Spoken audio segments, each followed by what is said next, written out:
Son günlər ölkə arasında, o cümlədən şimal-qərb bölgəsində davam edən qeyri-sabit hava şəraiti taxılçılığa da öz mənfi təsirini göstərib. Güclü küləklə müşahidə olunan yağış, inkişaf etməkdə olan taxıl sahələrini bu hala salıb. Bu vəziyyət isə biçin zamanı məhsuldarlığın aşağı düşməsinə səbəb olacaq. Keçən il dolu nəticəsində burada 40 hektar mənim dolu vurdu. Doludan ziyan çəkdim. Hər hektardan gözləyirdim 35-40 sentner taxıl. Amma biçdim 2-3 sentner belə. Bu il hələ ki 45-50 sentner gözləyirik. Havalar indi yaxşı getmir, yağışlı gedir. O yatanda kombaynonu götürə bilmir. Üstəlik də o yatır, taxıl da yerə tökülür.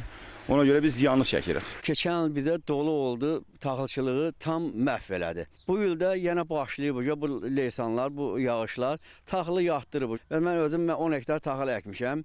10 hektar taxıla mən 10 min manat maya qoymuşam. Keçən il məsələn 1 manat götürmədim. Bu ildə 10 min manat maya qoymuşam. Yəni olacaq keçən ilki aksab. Taxılçılıqda bizdə vəziyyət çox gərgindir. 2 ildir, 3 ildir hamımız ziyanla işləyirik. Kənddə heç kim bilmir ki, sığorta kağıt elətdirlər, necə elətdirlər. Əkin sahələrini aqrar sığorta vasitəsilə dolu, fırtına, qasırğa, sel su basma, güclü leysan yağışları, eləcə də şaxta vurma, don vurma kimi risklərdən qorumaq olar. O cümlədən sel su basma hallarından da qorumaq mümkündür. Fermerləri çağırırıq ki, onlar öz təsərrüfatlarını çoxsaylı risklərdən qorumaq üçün onları sığortalasınlar. Sığorta haqqı olduqca kiçikdir. Fermerlərin hamısı üçün əlçatan bir səviyyədədir və fermerlər heç bir maliyyə çətinliyi olmadan öz təsərrüfatlarını sığortalaya bilərlər.